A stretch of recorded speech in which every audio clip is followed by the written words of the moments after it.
Bismillahirrahmanirrahim. Assalamualaikum warahmatullahi wabarakatuh. Waalaikumsalam warahmatullahi wabarakatuh. Sebelum kita memulai kegiatan pembelajaran, alangkah baiknya kita berdoa terlebih dahulu.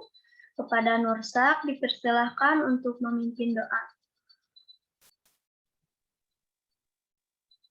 Baik, sebelum belajar, alangkah baiknya kita berdoa terlebih dahulu. Berdoa di dalam hati dimulai.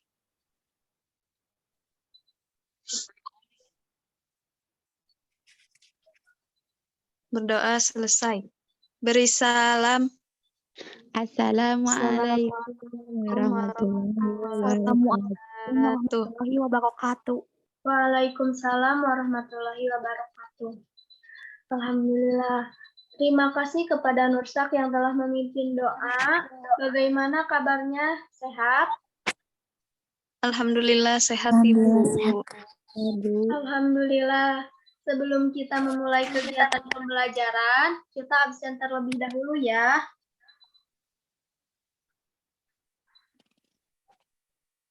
Nursak. Hadir, Ibu. Sophia. Hadir, Ibu. Dalva. Hadir, Bu. Putri. Hadir, Bu. Alhamdulillah, ternyata sudah hadir semuanya ya.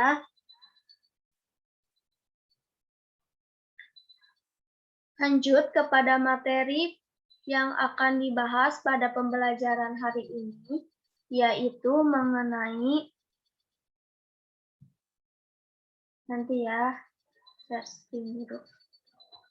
mengenai termodinamika. Sudah ada?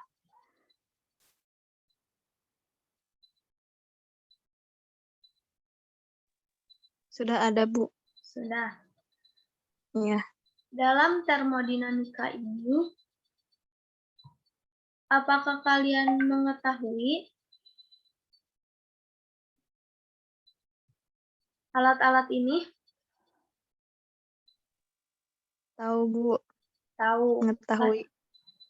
Pastinya ya, karena alat-alat ini sering digunakan di kehidupan sehari-hari.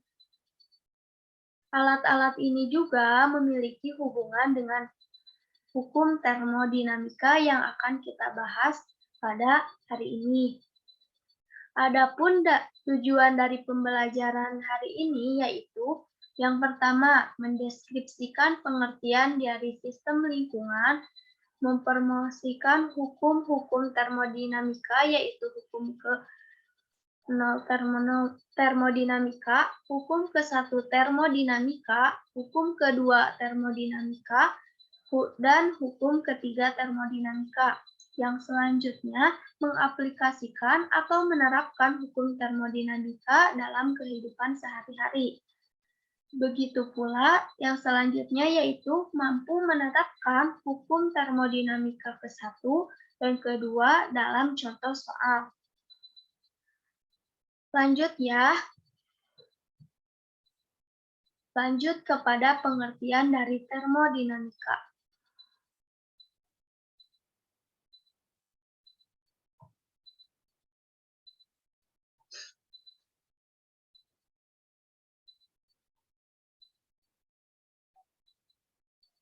Termodinamika berasal dari bahasa Yunani yang terdiri dari dua kata. Yang pertama ada termos yang berarti panas, dan yang kedua ada dinamik yang berarti perubahan. Jadi, termodinamika ini merupakan perubahan panas atau secara ilmu fisika merupakan cabang ilmu fisika yang mempelajari perubahan energi kalor menjadi energi lainnya. Yang selanjutnya, di dalam termodinamika juga dikenal dengan dua istilah yang harus diketahui. Yang pertama ada istilah sistem, dan yang kedua ada istilah lingkungan. Sistem merupakan suatu keadaan yang menjadi objek utama, dan lingkungan adalah segala sesuatu di luar sistem yang dapat mempengaruhi keadaan sistem secara langsung. Misalnya, kita memiliki sebuah gas yang berada dalam tabung, maka gas dapat dikatakan sebagai sistem karena suatu objek atau yang kita amati, dan tabung dapat kita sebut sebagai lingkungan karena berada di luar sistem dan mempengaruhi keadaan sistem. Yang selanjutnya, hubungan dari sistem dan lingkungan yaitu menghasilkan sistem terbuka, sistem tertutup, dan sistem terisolasi.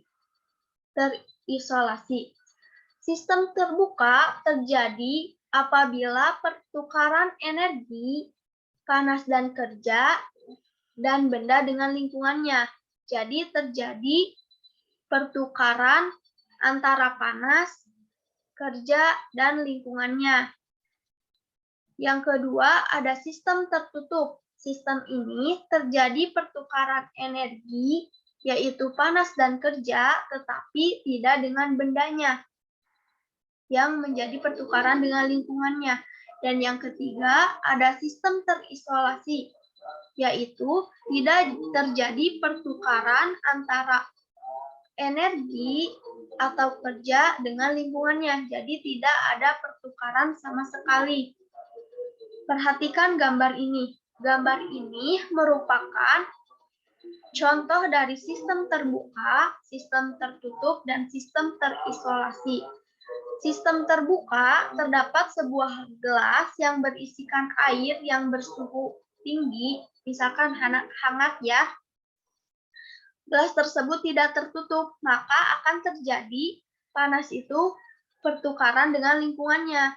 Dan yang kedua, ada gelas yang berisi air kemudian ditutup. Itu merupakan sistem tertutup. Jadi, hanya terjadi pertukaran energi dan bendanya tidak terjadi pertukaran. Jadi ketika kita memegang benda tersebut hanya terasa panas.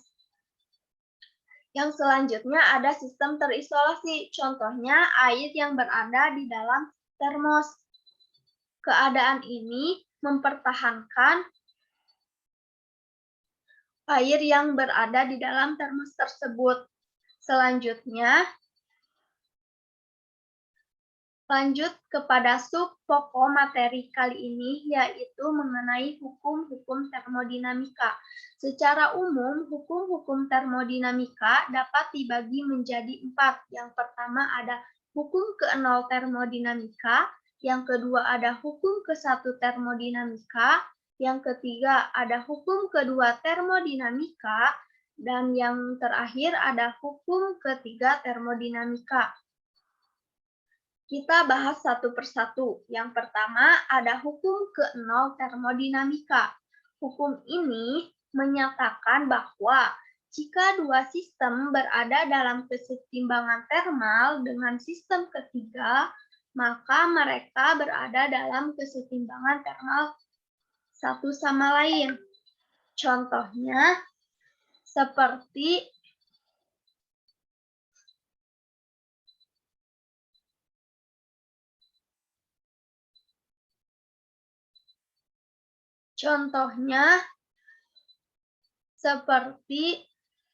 dua air, panas dan dingin disatukan, maka akan terjadi kesetimbangan termal, yaitu air akan menjadi hangat. Itulah yang disebut dengan kesetimbangan termal. Yang selanjutnya, kita perhatikan gambar.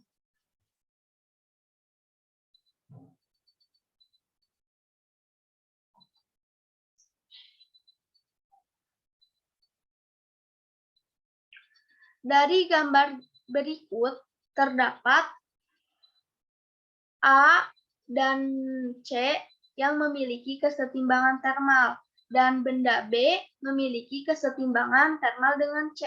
Apakah benda A dan B memiliki kesetimbangan termal? Ada yang tahu?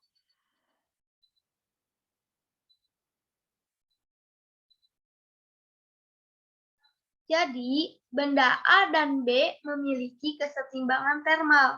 Mengapa demikian? Karena benda A dan B disetimbangkan oleh C.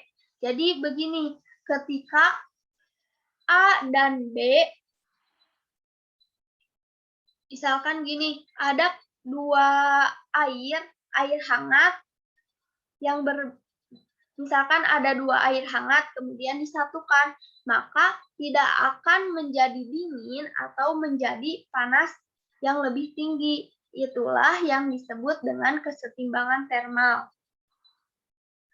Selanjutnya, ada hukum ke-1 termodinamika. Pernahkah kalian memasak air?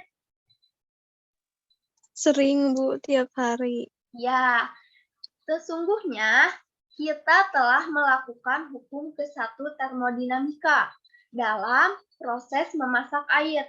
Mengapa demikian? Karena ketika memasak air, sebenarnya ada sistem dan lingkungan yang kita ketahui, di mana air merupakan sistem dan api merupakan lingkungan, serta kompor dan lain sebagainya itu merupakan lingkungan. Ketika kita memasak air, berarti kita menambahkan kalor ke dalam sistem. Dan ketika air menjadi matang, berarti energi dalam sistem bertambah.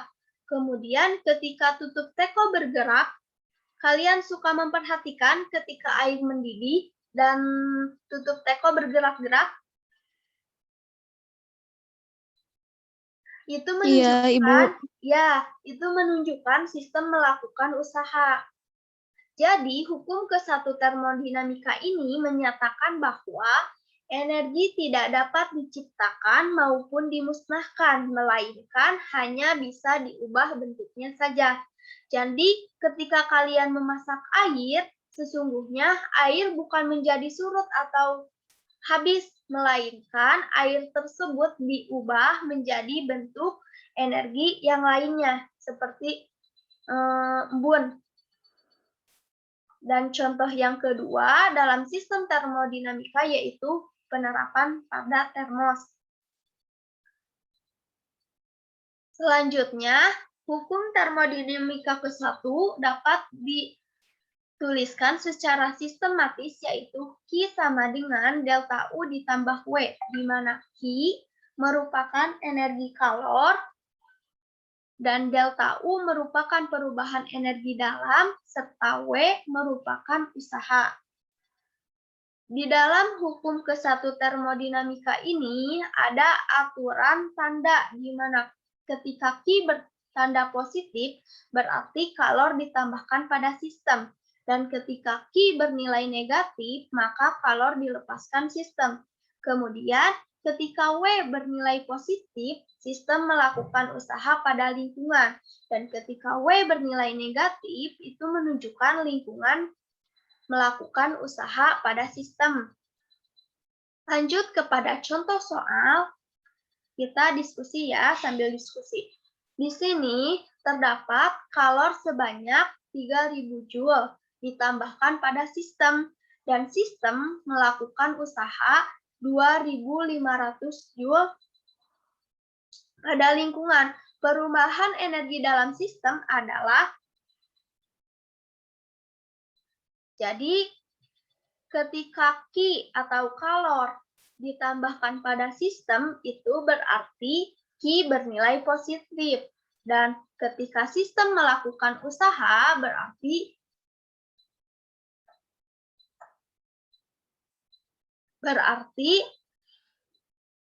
W bernilai positif pula. Jadi, dapat dinyatakan perubahan energi dalamnya yaitu sebesar 500 Joule. 3.000 dikurangi 2.500. Lanjut kepada hukum kedua termodinamika. Hukum ini menyatakan bahwa kalor mengalir secara spontan dari benda bersuhu tinggi ke benda bersuhu rendah dan tidak mengalir secara spontan ke arah sebaliknya. Jadi analoginya seperti begini, ketika air dari dataran tinggi akan mengalir ke dataran rendah. Itu menunjukkan bahwa kalor mengalir secara spontan dari benda bersuhu tinggi ke benda bersuhu rendah. Kebalikannya, air tidak dapat mengalir dari keadaan dari dataran rendah ke dataran tinggi tanpa adanya usaha luar yang mempengaruhinya. Hukum kedua termodinamika ini ada yang untuk mesin kalor dan ada yang untuk mesin pendingin. Yang pertama, untuk mesin kalor. Untuk mesin kalor ini, tidak mungkin semua kalor terdapat pada reservoir kalor temperatur tinggi menjadi nanti ya.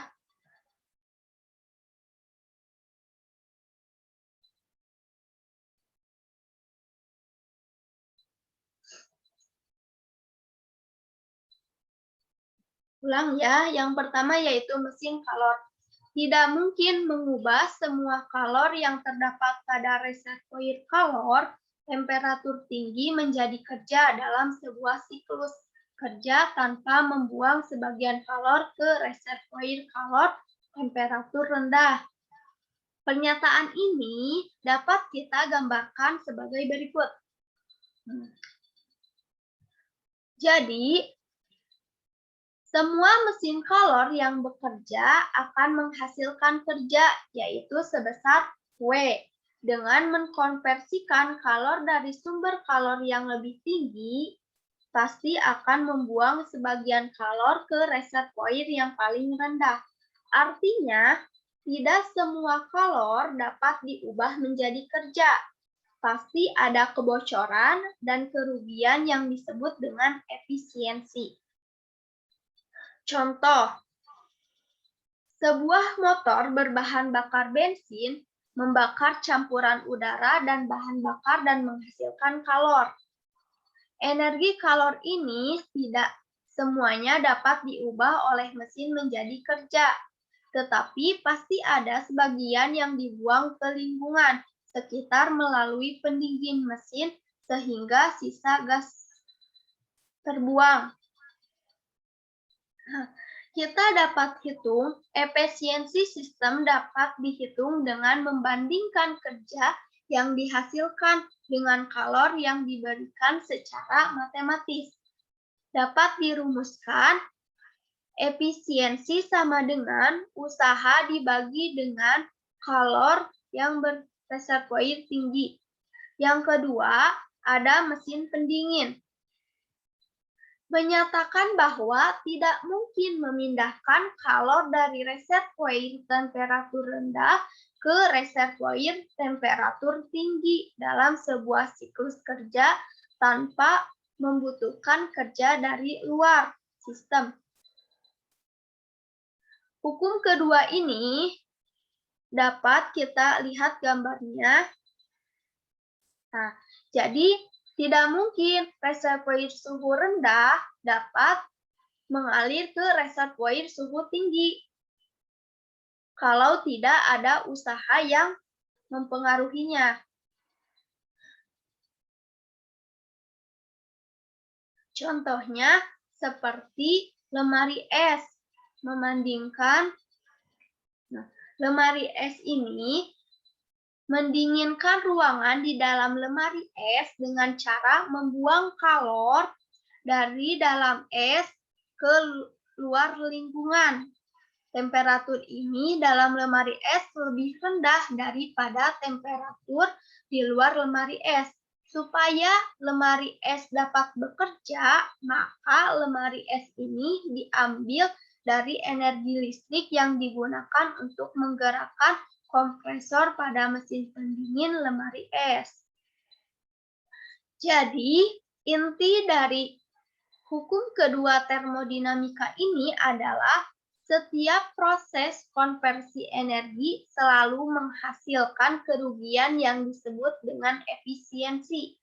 Proses nyata disebut juga proses irreversible atau proses yang tidak dapat kembali ke titik semula. Semua proses di alam adalah irreversible. Nah, begitulah hukum kedua.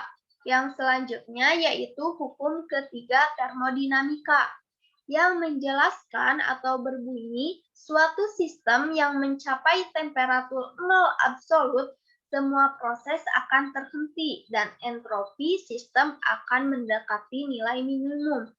Entropi benda berstruktur kristal sempurna pada temperatur nol absolut bernilai nol. Entropi apa? Merupakan ukuran kebanyakannya energi kalor yang tidak dapat diubah menjadi usaha.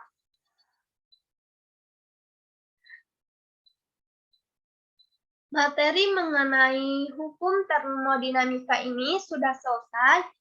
Silahkan untuk membagi ke dalam dua kelompok ya. Iya, Ibu. Kita bagi sesuai dengan absen saja ya. Jadi, nanti ya.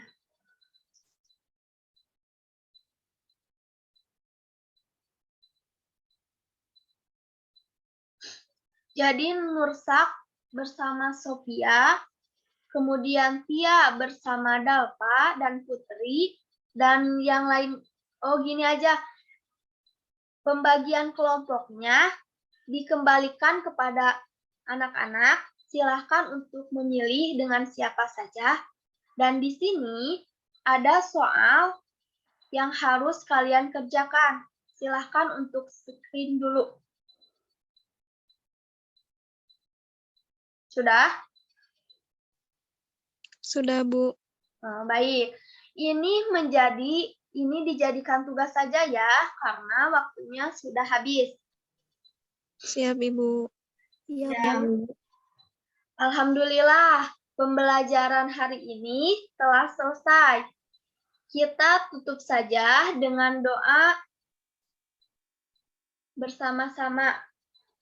Rabbana atina fid dunya hasanah.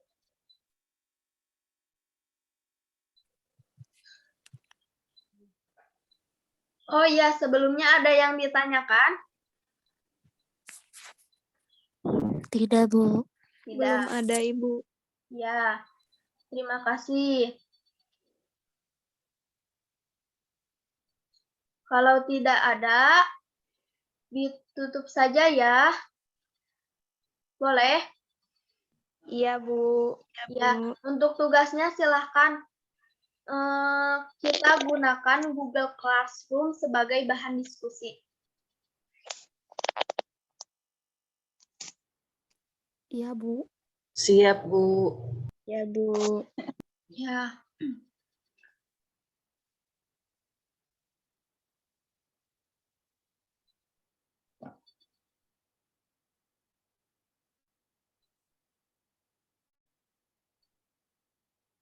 Assalamualaikum warahmatullahi wabarakatuh. Waalaikumsalam warahmatullahi wabarakatuh. Terima kasih, Ibu. Sama-sama.